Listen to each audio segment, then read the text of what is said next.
Hello student, welcome to my YouTube channel. आप लोग का अपना YouTube channel SK target coaching centre पे स्वागत है। अभी देखिए हम लोग 10 क्लास के मैथ पढ़ रहे थे, जिस लेसन के नाम था निर्देशांक ज्यामिति। इसमें देखिए वीडियो 1 पढ़ा दिए, जिसमें मूल बिंदु था, दो बिंदुओं के बीच की दूरी निकालना था, विभाजन सूत्र, ये सब उसमें लिखवा दिए। वीडियो 2 जो था उसमें त्रिभुज के बारे में था, वो भी पढ़ा दिए। अब क्या है ना कि चतुर्भुज के बारे में आएगा, ठीक है। और यह लास्ट थ्योरी है।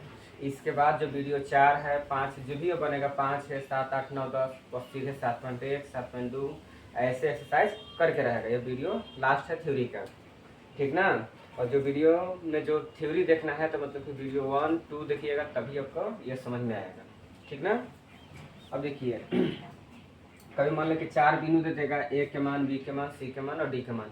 तो इससे फिर पूछेगा किससे बनने वाले आयत है, कि वर्ग है, कि समांतर चतुर्भुज है, कि समचतुर्भुज है, ठीक है। तो आपको पहले आयत, वर्ग या सब के बारे में गुणधर्म मालूम होना चाहिए। चलिए देखते हैं। पहला लिखिएगा आयत।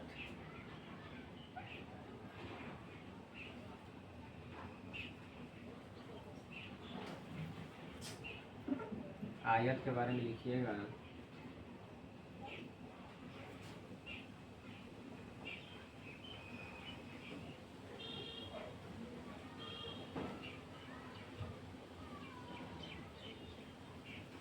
ए बी सी डी।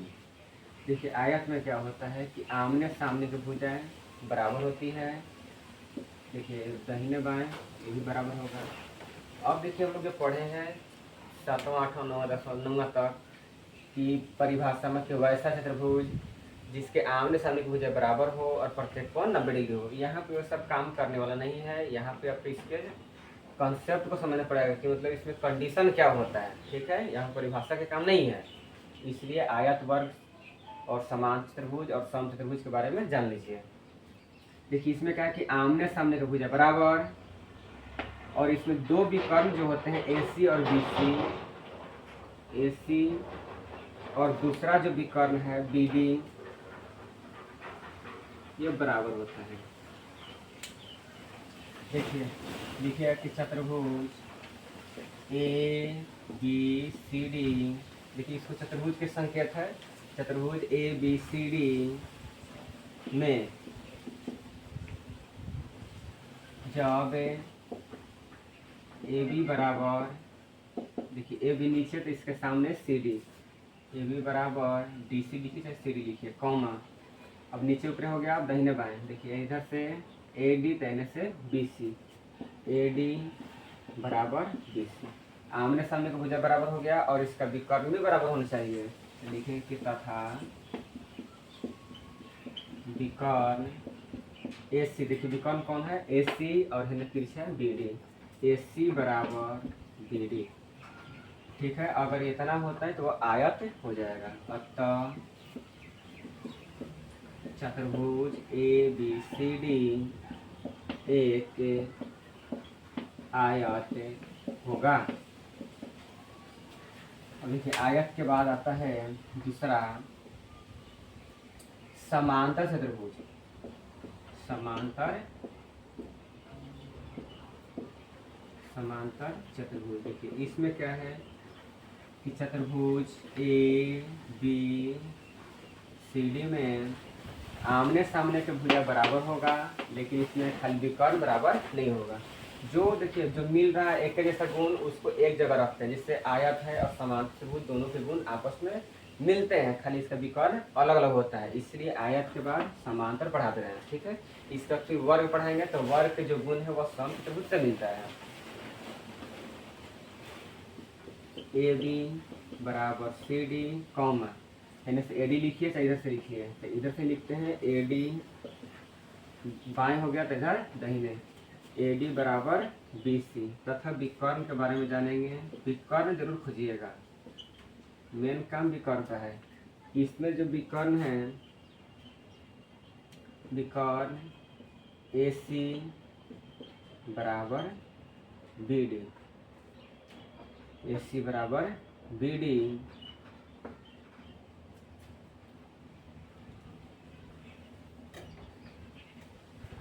इसके देखिए जो विकर्ण है वो आपस में बराबर नहीं होंगे, ठीक है। तीसरा जो है वर्ग, देखिए कि चतुर्भुज ए बी सी डी में, चतुर्भुज में देखिए क्या होगा कि सभी भुजा बराबर होंगे, ए बी सी डी। इसमें तो प्रत्येक कोण काम है नहीं, ये हमने 8 तक काम करता है प्रत्येक कोण 90 डिग्री। यहाँ पे बस इसको खाली शर्त समझना है कि कौन कौन भुजा बराबर होना चाहिए। तो वर्ग हम लोग जानते हैं कि सभी भुजा क्या होते हैं बराबर, तो डायरेक्ट लिखिएगा कि इधर से ए बी सब बराबर होगा, इसलिए एक को देखिए इसमें टिक मारा हुआ है। ए बी जो है बी सी के बराबर और बी सी जो है सी डी के बराबर, जो सी डी है जो ए डी के बराबर। तो ए बी बराबर बी सी, देखिए ए बी से बी सी से सी डी और सी डी से फिर ए डी, ठीक है। ए डी लिखे चाहे डी ए लिखे। अब इसके बाद देखिएगा इसमें विकर्ण के बारे में, तथा विकर्ण ए सी बराबर बी डी, विकर्ण बराबर होगा। अतः ए बी चतुर्भुज ए बी सी डी एक वर्ग होगा। फिर लिखिएगा सम चतुर्भुज, सम चतुर्भुज, चतुर्भुज ए बी सी डी में, चतुर्भुज देखिए ए बी सी डी में क्या होगा, इसमें भी देखिए भुजा देखिए वर्ग ही रहेगा, मतलब कि सब भुजा बराबर हो जाएगा। लिखिएगा कि ए बी बराबर बी सी बराबर सी डी बराबर डी ए चाहे ए डी, लेकिन विकर्ण खाली बराबर कर दीजिएगा, इज नॉट विकर्ण ए सी इज नॉट बी डी, इसीलिए यह एक वर्ग होगा।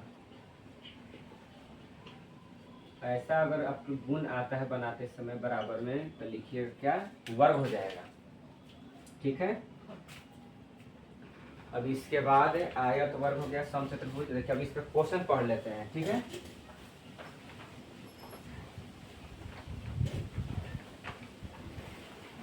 देखिए आयत के जो गुण होते हैं वह समांतर चतुर्भुज से बराबर हो मिलता है। जैसे आमने सामने की भुजा बराबर, वह आयत भी हो सकता है और समांतर चतुर्भुज भी हो सकता है। लेकिन अब समझेंगे कैसे कि आयत होगा तो उसको देखिए विकर्ण बराबर होगा, लेकिन समांतर चतुर्भुज में खाली क्या है कि विकर्ण बराबर नहीं होगा। जो आयत याद कर लिया तो समझिए खाली समांतर चतुर्भुज में विकर्ण बराबर नहीं होते, यह भी याद हो जाएगा। और वर्ग में जो है कि चारों भुज आपस में बराबर होते हैं और इसका विकर्ण बराबर भी होता है, देखिए विकर्ण बराबर है। लेकिन सम चतुर्भुज में क्या करेंगे कि वर्ग वाला ही सब भुजा बराबर होगा, लेकिन विकर्ण का मान बराबर नहीं होगा। चलिए इस पर वो क्वेश्चन देख लेते हैं। ऐसा बहुत बढ़िया सूत्र है, ठीक है, इसको याद रखिए बढ़िया से। आगे क्वेश्चन आपका 7.1 में छठा क्वेश्चन इसी पे है। एक 4 को बिंदु दे दिया है, अब पूछ रहा कि इससे बने वाला चतुर्भुज आयत है कि वर्ग है कि सम चतुर्भुज है, ठीक ना, या समलंब है, कुछ भी पूछ सकता है।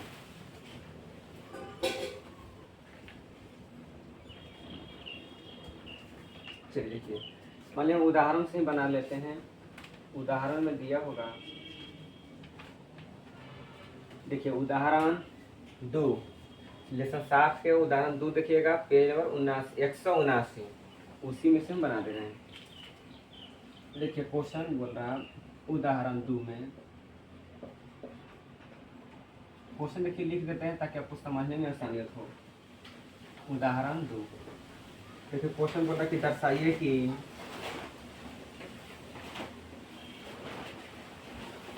दर्शाएं कि बिंदु 1, 7, 4, 2, -1, और देखिए और जो लास्ट पॉइंट है और चौथा है -4, 4। एक वर्ग के शीर्ष हैं, एक वर्ग के शीर्ष है। देखिए क्वेश्चन आ गया कि चार बिंदु दे करके आपसे वर्ग पूछ रहा है कि वर्ग होगा कि आयत होगा कि समांतर चतुर्भुज है कि समलंब है, कुछ भी पूछ सकता है। तो चलिए हम लोग बना करके देखते हैं। देखिए बताइए पहले हमारा आयत है कि वर्ग है। देखिए तो वर्ग के लिए सूत्र क्या होता है, पहले कंडीशन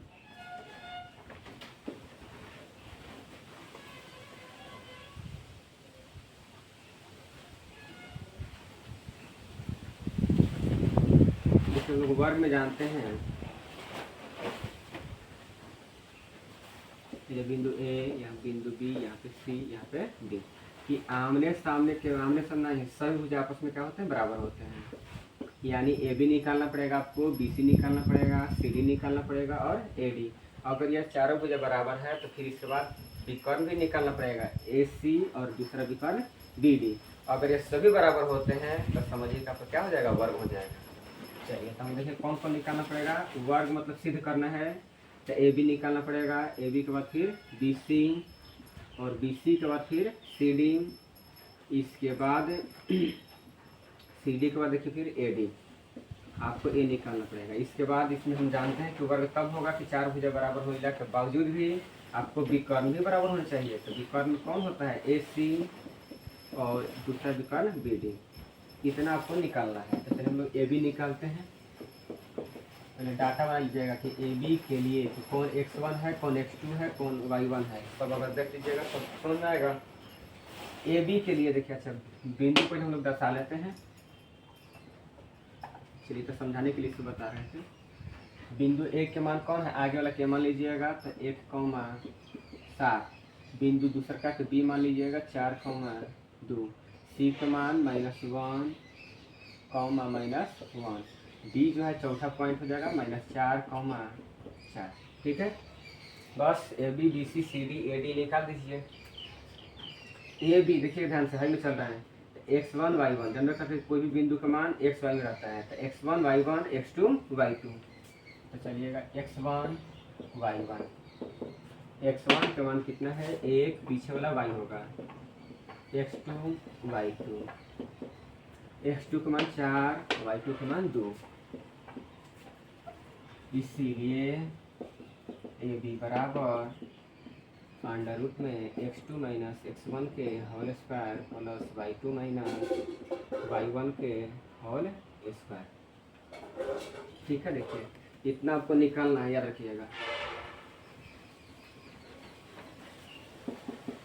आप नीचे बनाते हैं, हमारे पास जगह तो हम बना रहे हैं। x2 का मान खोजिएगा 4 माइनस x1 का मान 1 तो होल स्क्वायर, y2 का मान है 2 माइनस फिर कर y1 सूत्र में y1 का मान 7।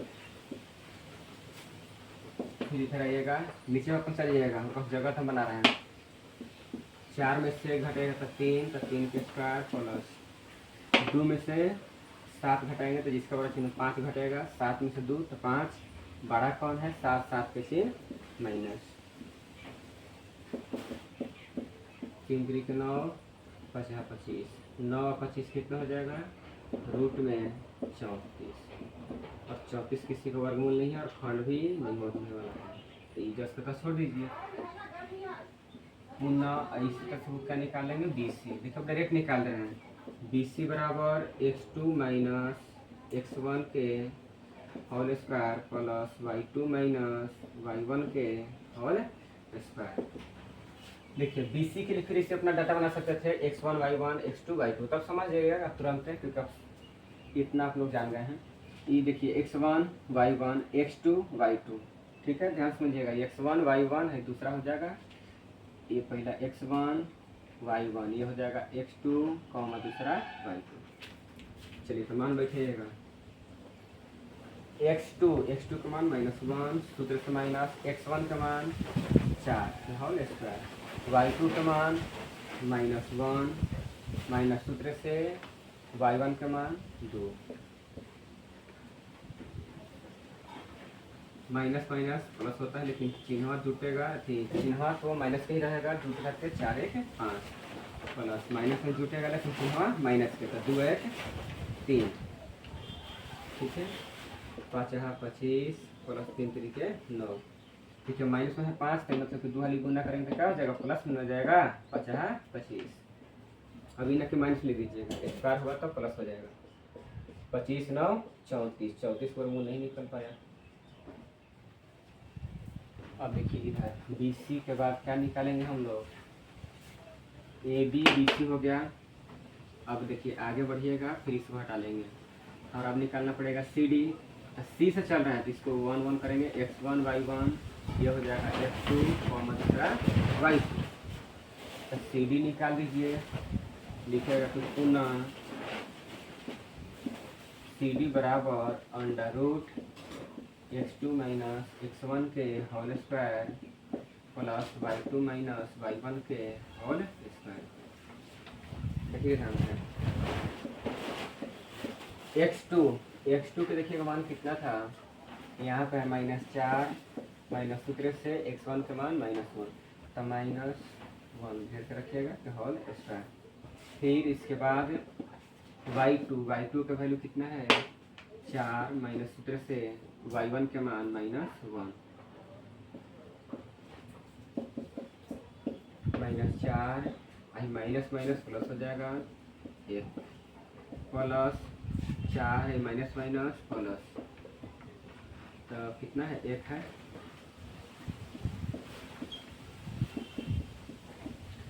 माइनस प्लस घटेगा तो 4 में से घटाएंगे तो 3, जिसका बड़ा चिन्ह हो, बड़ा कौन है 4, 4 के चिन्ह माइनस, 4 1 5, 3 3 के 9, 5 25, 25 9 कितना हो जाएगा रूट में 34। अब देखिए सी डी निकालनी है, तो सी डी के बाद फिर इसी तरह से आगे निकाल लेंगे ए डी। बताए थे ना कि आपको 4 निकालना है, A B B C C D A D. अब ए डी निकालिएगा, देखिए ए से शुरू हो रहा था, पहले मतलब x1 y1, दूसरा हो जाएगा कितना x2 और y2, पुनः क्या निकालेंगे ए डी बराबर x2 माइनस x1 के होल स्क्वायर। देखिए आपको अगर घबराने से डर है तो मतलब डाटा बना लीजिएगा इसी तरह। ए बी के लिए मतलब ए पहले था, बी बाद में था, तो ए के मान 1 1 और बी के मान 2 2, वैसे उस तरह से ए डी, तो ए डी के लिए अब डाटा बना लीजिएगा, तो 1 1 x1 y1 और दूसरा x2 y2। ऐसे अब डाटा बना से घबराने का डर नहीं है, लेकिन अब मतलब कब जगह नहीं है इसीलिए बना दे रहे हैं 23 से। प्लस है y2 माइनस y1 के होल स्क्वायर। चलिए x2 का वैल्यू माइनस में 4, माइनस सूत्र से 1 1 के मान 1 है, प्लस y2 के मान कितना है 4, माइनस y1 का मान 7। देखिएगा, याद रखिएगा, इतना आ गया है। ये ए बी के मान था रूट में 34, देखिएगा यहाँ तक आ गए हैं। ए बी के मान रूट में 34 है, देखिए यहाँ पे लिख देते हैं ए बी बराबर रूट में 34 आए हैं।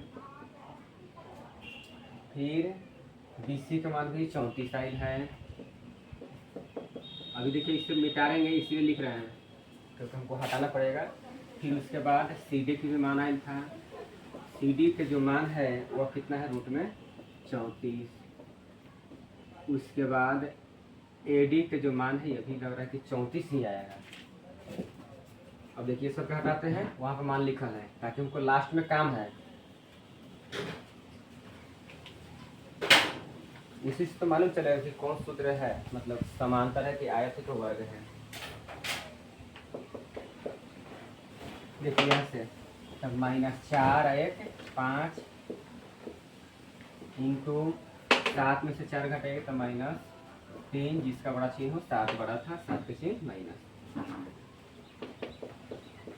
माइनस। देखिए 2 हल करेंगे तो 5 25 प्लस में आ जाएगा 3 3 9, कितना हो गया रूट में 25 9 34 34, किसी का वर्गमूल नहीं है और खंड भी नहीं हो पाएगा। देखिए जब चारों भुजन निकाल लेते हैं तो फिर भी हम लोग को चतुर्भुज के बारे में जानकारी नहीं मिलता है क्योंकि विकर्ण पर निर्भर करता है। अब ए सी और बी सी, ए सी देखिए पहला विकर्ण कौन है ए सी और दूसरा होता है बी डी, तो दोनों निकालना पड़ेगा। पुनः विकर्ण ए सी बराबर एच टी बराबर x2 माइनस x1 के whole square plus y2 minus y1 के होल स्क्वायर। ए से सी देखिए ध्यान से, यहाँ पे मिला रहे हैं तो 1 1 2 2 है, तो x2 का मान -1 सूत्र माइनस x1 पहले होगा प्लस y2 जिसके पीछे वाला 2 2 है तो x2 y2, तो y2 का मान -1 सूत्र से y1 का मान 7 माइनस में 1 1 2 हो जाएगा प्लस 7 1 8 चिन्ह माइनस का रह जाएगा, तो माइनस में जुड़ता है लेकिन चिन्ह माइनस 2 दूनी 4 8 8 64 34 64 4 68 68 भी किसी का वर्गमूल नहीं है। लास्ट में इकाई लिख देंगे क्योंकि निर्देशांक ज्यामिति में कोई मात्रक नहीं रहता है, इसलिए हम लोग लास्ट में इकाई लिखते हैं या तो मात्रक लिखते हैं या इंग्लिश में यूनिट लिखते हैं। पुनः बी डी, फिर वही सूत्र लगाएंगे, बस यही लास्ट है x1 plus y2 minus y1 के होल स्क्वायर। लिखिएगा s2 बी से डी, यहाँ से देखिएगा ध्यान से, लाल कलम से कर रहे हैं,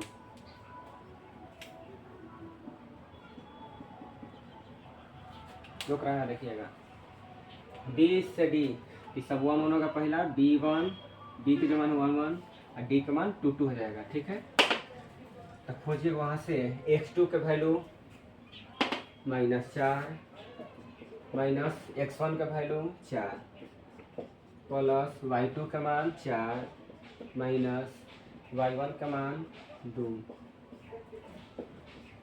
माइनस 4 4 8 के होल स्क्वायर प्लस 4 में 2 घटेगा तो 2 8 8 64 प्लस 2 दूनी 4। चलिए अब यहाँ से देखिए, ये सब हटा देते हैं, अब हमको काम नहीं है क्योंकि सब का मान 34 से आएगा, चारों भुजा के मान